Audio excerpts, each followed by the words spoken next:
Picture this. Me, Reese Witherspoon, in London, ordering fish and chips so often they might start wrapping me in paper. I'm traveling with my Wells Fargo Autograph Journey card, so I earn rewards wherever I book travel. 5 times points with hotels, 4 times with airlines, 3 times on restaurants and other travel, and 1 point on other purchases. Imagine getting rewarded for eating a toad in the hole. Wait, what is a toad in a hole? Visit wellsfargo.com/autograph journey. Terms apply. Listen, all you New Yorkers. Excuse me, taxi. Okay, we're looking around. This is the 77 WABC minicast. All right, everybody, on this Friday night, John Kerry.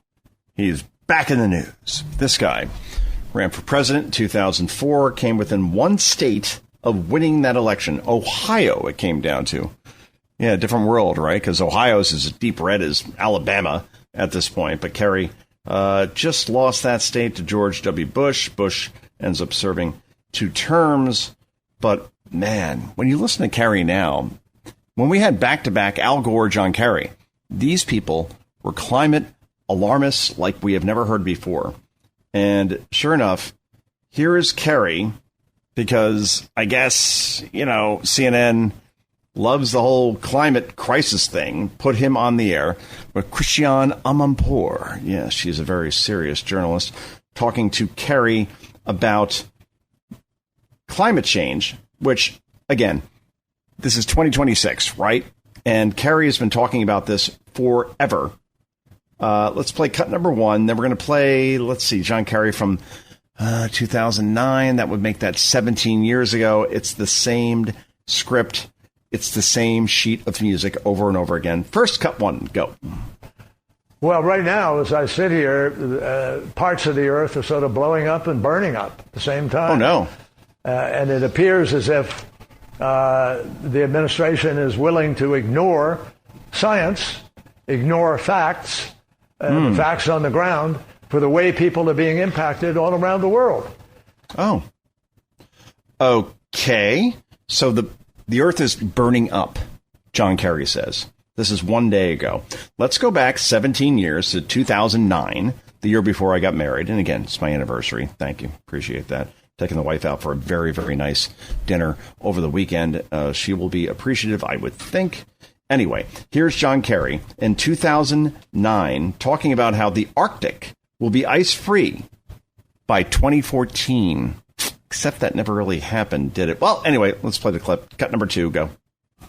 You have sea ice, which is melting at a rate that the Arctic Ocean now increasingly is exposed. In 5 years, scientists predict we will have the first ice-free Arctic summer.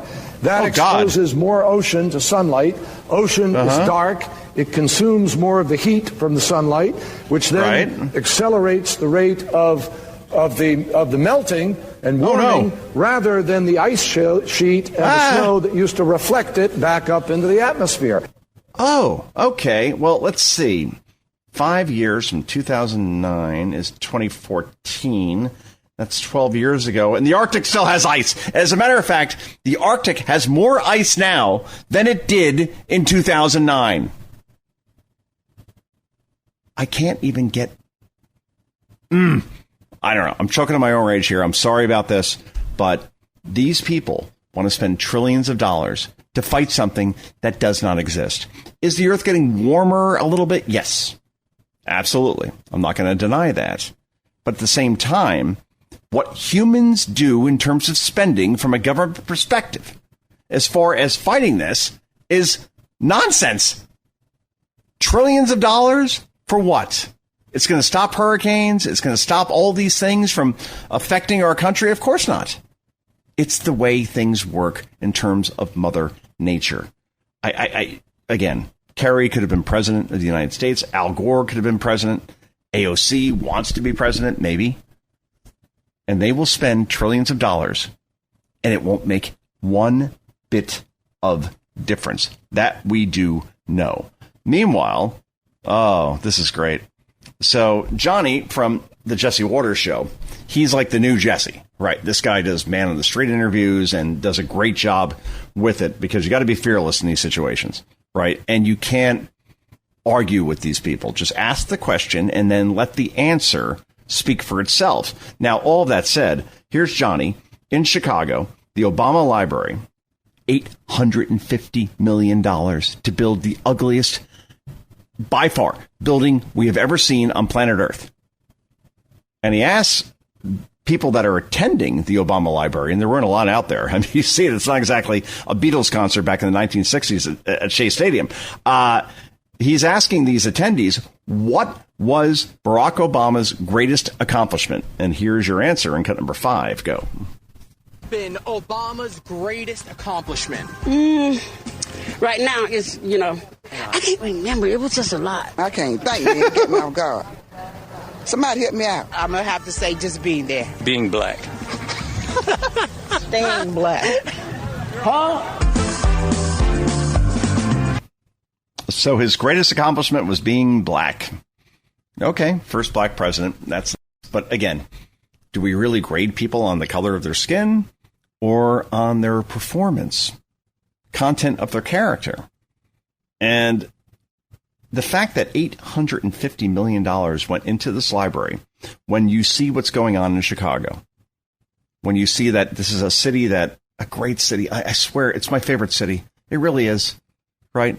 The Magnificent Mile, Wrigley Field, and everything that you see there, the Sears Tower, 96th floor, great restaurant / bar that overlooks the entire city and Lake Michigan, which is basically an ocean. I mean, Lake Michigan is huge.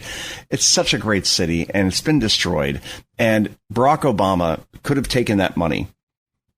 I don't mind a presidential library for $100 million. All right, fine. No problem. $850 million? You could have taken all that money and put it towards education for kids not to join gangs. And for everything that you see wrong in that city, I think that money could have been spent a lot better than what we are seeing there. And again, if his biggest accomplishment is being, black, well, yeah, no, that's a whole ball of wrong. Meanwhile, George Conway, who I love busting on this show forever, this is a horrible human being. Let's make that clear. I hope he's listening. I really do. He married Kellyanne Conway, right? Accomplished as far as Kellyanne being somebody who is excellent on the air. She is prepared. She comes with facts, and you got to love the way she presents herself on the air, to the point where she was hired by Trump to be the co-chair of his campaign in 2016 and ended up coming in August when Trump was down. At least the polling said it anyway, like big time, turned that whole campaign around, won the election, ended up being a senior advisor to the president during that time. And George Conway thought that he would be along for the ride, a Republican. He wanted to be Solicitor General for Trump. And Trump said, it's not going to work.